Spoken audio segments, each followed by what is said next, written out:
तो भारत फोर्ज के दूसरी तिमाही के नतीजों में ना एक बड़ी मजेदार कहानी सामने आ रही है।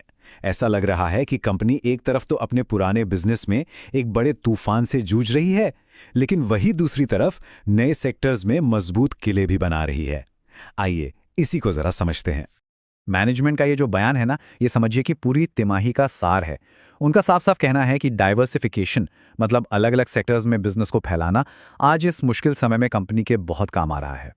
इस विश्लेषण में हम इन नतीजों को 6 हिस्सों में देखेंगे। पहले बाजारों के तनाव को समझेंगे, फिर आंकड़ों पर नजर डालेंगे और आखिर में भविष्य के संकेतों को पकड़ने की कोशिश करेंगे। तो चलिए शुरू करते हैं। चलिए अब जरा गहराई में उतरते हैं। इस तिमाही की जो कहानी है ना, वो एकदम दो सिरों वाली है। एक तरफ जहां पुराने बिजनेस पर दबाव है, वहीं दूसरी तरफ नए बिजनेस में जबरदस्त रफ्तार दिखाई दे रही है। तो हुआ ये कि सबसे बड़ी दिक्कत आई नॉर्थ अमेरिका से। वहां के बाजार में डिमांड को लेकर अनिश्चितता है और कंपनी अपना पुराना स्टॉक निकाल रही हैं, नया माल नहीं खरीद रही। इसी डीस्टॉकिंग ने भारत फोर्ज के बिजनेस पर सीधा और गहरा असर डाला है। -48%। सोचिए, सिर्फ एक तिमाही में नॉर्थ अमेरिका को जो कमर्शियल गाड़ियों का एक्सपोर्ट होता था, वो लगभग आधा हो गया। यही गिरावट कंपनी के लिए सबसे बड़ी चुनौती बनकर उभरी और इसी ने तिमाही के स्टैंडअलोन रेवेन्यू को सबसे ज्यादा प्रभावित किया। लेकिन कहानी का दूसरा पहलू भी है। इस भारी गिरावट की भरपाई हो रही है दूसरे सेक्टर्स से, खासतौर पर डिफेंस और एरोस्पेस में जो शानदार ग्रोथ मिली है उससे।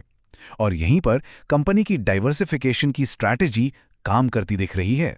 तो ठीक है, अब देखते हैं कि ये जो खींचतान है ये आंकड़ों में आखिर कैसे लिखती है। अब देखिए, टॉप लाइन मतलब रेवेन्यू, उस पर तो दबाव साफ दिख रहा है एक्सपोर्ट में गिरावट की वजह से। लेकिन मजे की बात यह है कि ईबिटा मार्जिन 28% पर टिका हुआ है, जो दिखाता है कि कंपनी अपने खर्चे अच्छे से मैनेज कर रही है। और सबसे बड़ी बात, बैलेंस शीट पर करीब 2300 करोड़ रुपए का कैश है, जो भविष्य के लिए एक बहुत बड़ा सहारा है। तो यही हमें कहानी के दिल में ले आता है। बिजनेस को अंदर से देखते हैं कि कौन से हिस्से जूझ रहे हैं और कौन से इसे आगे खींच रहे हैं। यहां कंपनी की रणनीति में एक बड़ा बदलाव साफ दिखता है। एक तरफ हैं चुनौतियां, जहां बिजनेस के पुराने हिस्से बाहरी दबाव झेल रहे हैं, और दूसरी तरफ हैं ग्रोथ के इंजन, जो तेजी से आगे बढ़ रहे हैं। साफ है कि जो बिजनेस एक्सपोर्ट पर ज्यादा निर्भर हैं, वे इस वक्त ग्लोबल स्लोडाउन और दूसरे बाहरी दबावों का सामना कर रहे हैं। नॉर्थ अमेरिका की 48% की गिरावट तो सबसे बड़ी चुनौती है ही। और अब बात करते हैं ग्रोथ इंजन्स की। यहां तस्वीर बिल्कुल उलट है। कंपनी का जो इंडियन ऑपरेशंस है ना, वो अब टोटल रेवेन्यू का 2/3 हिस्सा बन चुका है। एरोस्पेस और डिफेंस जैसे नए जमाने के सेक्टर्स बहुत मजबूत रफ्तार दिखा रहे हैं। भारत पर फोकस करना यहां साफ तौर पर काम आ रहा है। और ये आंकड़ा देखिए, 11,000 करोड़ रुपए से ज्यादा। यह है कंपनी की डिफेंस ऑर्डर बुक, मतलब आने वाले कई सालों के लिए रेवेन्यू की विजिबिलिटी है। यह सच में कंपनी के लिए एक गेम चेंजर साबित हो सकता है। तो अब सवाल उठता है कि इस मिले जुले माहौल को देखते हुए मैनेजमेंट आगे के लिए क्या सोच रहा है, उनकी स्ट्रैटेजी क्या है। रणनीति बिल्कुल साफ है, 3 हिस्सों में। पहला, भारत पर फोकस डबल करना। दूसरा, कैपेसिटी बढ़ाना। और तीसरा, सही मौके मिलने पर नई कंपनियां खरीदना। पूरा फोकस घरेलू मौकों पर है। और ये बात मैनेजमेंट ने खुद कही है। उनका कहना है कि हम भारत पर 2 गुना दाव लगाने जा रहे हैं। और ये बयान अपने आप में उनकी पूरी दिशा बता देता है कि भविष्य का रास्ता भारत से होकर ही जाएगा। लेकिन हाँ, मैनेजमेंट ने यह भी साफ कर दिया है कि शॉर्ट टर्म में जादू की उम्मीद मत कीजिए। Q3 भी करीब करीब Q2 जैसा ही रहने वाला है। तो वे फिलहाल के लिए बहुत ज्यादा उम्मीदें नहीं जगा रहे हैं। अच्छा, अब आते हैं Q&A सेशन पर। इससे पता चलता है कि मार्केट एक्सपर्ट्स की असली चिंताएं क्या हैं और वे क्या जानना चाहते हैं।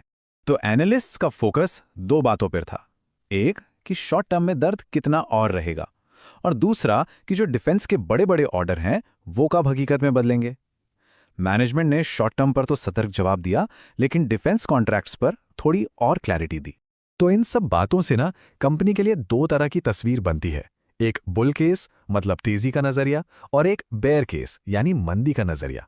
बुल केस ये कहता है कि कंपनी का जो स्ट्रेटेजिक बदलाव है वो काम कर रहा है और डिफेंस एरोस्पेस की ग्रोथ एक्सपोर्ट की कमी को पूरा कर देगी। और बेयर केस वो ये कहता है कि देखो, एक्सपोर्ट मार्केट में जो गिरावट है वो बहुत गहरी है, Q3 भी कमजोर रहेगा और डिफेंस ऑर्डर का पैसा आने में अभी वक्त लगेगा। तो निचोड़ क्या है? क्या सही रहा? डिफेंस और एरोस्पेस में उतरने का फैसला बिल्कुल सही साबित हो रहा है। क्या गलत हुआ? नॉर्थ अमेरिका के एक्सपोर्ट मार्केट में जो तेज गिरावट आई उसका अंदाजा शायद नहीं था। और मैनेजमेंट का टोन, वो सतर्क तो था लेकिन अपनी लॉन्ग टर्म स्ट्रैटेजी को लेकर काफी कॉन्फिडेंट भी था। और आखिर में यही एक बड़ा सवाल बचता है, जैसे जैसे पुराने किले कमजोर पड़ रहे हैं, क्या भारत फोर्ज के ये नए दाव डिफेंस और एरोस्पेस कंपनी का भविष्य उतनी तेजी से बना पाएंगे जितनी जरूरत है? यही देखने वाली बात होगी।